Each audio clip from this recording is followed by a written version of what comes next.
welcome to the deep dive. Today we're jumping into a really quite poignant piece of the Gundam universe.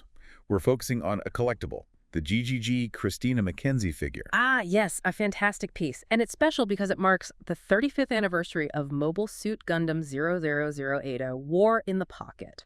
Such a landmark OVA. Exactly. So our mission today, let's unpack this figure. Right, we'll get into the art behind it, the character herself, Christina, and, why this specific figure resonates so much with fans. Sounds good. Okay, so the figure itself, basics first. It's from MegaHouse.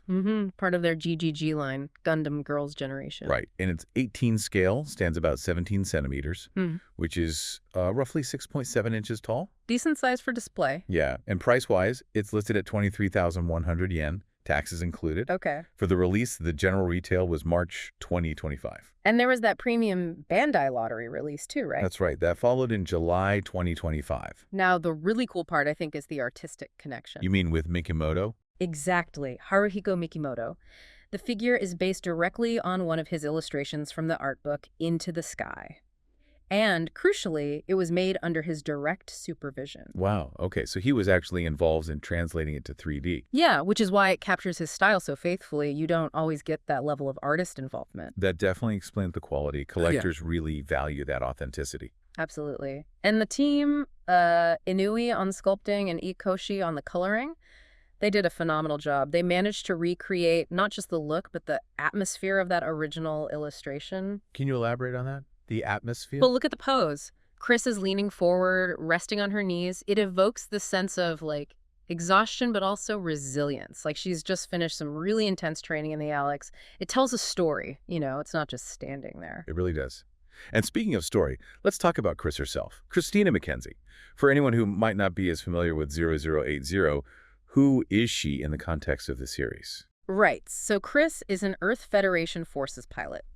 A test pilot specifically assigned to the secretive G4 project. Her job is testing the prototype mobile suit, RX-78NT1, the Gundam Alex.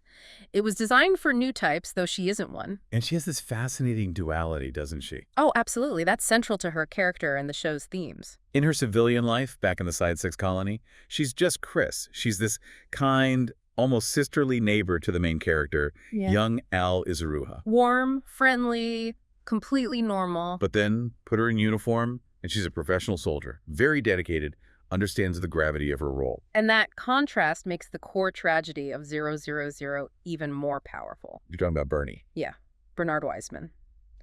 A Zeon rookie pilot sent on a mission to destroy the Alex.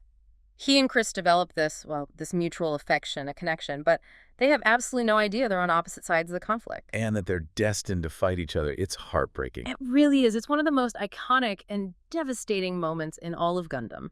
And the series itself, War in the Pocket. It's an OVA, right? Original video animation. Correct. Made for the home video market back in 1989, which often allowed for maybe slightly different kinds of storytelling than a TV series. It's set during the very end of the One-Year War. That huge conflict from the original Mobile Suit Gundam.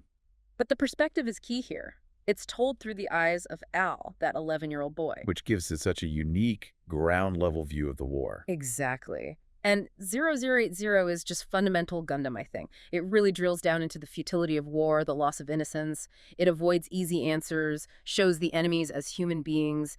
Bernie and his Zeon squad mates, you feel for them too. Which makes the inevitable clash even more tragic. There are no real villains, just people caught in the machine. Precisely. It's less about giant robots fighting and more about the human cost. That's why it's still considered such a classic 35 years on. So bringing it back to this GGG figure, it's really more than just a nice statue, isn't it? Oh, much more. It embodies Mikimoto's art, yes, but it also carries the weight of that whole story. It's a physical link to Chris's journey, to the themes of 0080. Love, loss, the tragedy of war seen up close. Well said. It's not just static plastic. It's a testament, really. A testament to how War in the Pocket endures and keeps reminding us about that human cost. It really makes you pause and think how much meaning can be packed into one collectible figure. Definitely invites reflection. We hope this deep dive gave you some food for thought and maybe encourages you to revisit 0080 or explore more of the vast Gundam universe. And if you enjoyed our chat today, please do consider subscribing. We'll keep bringing you these deep dives into all things Gundam.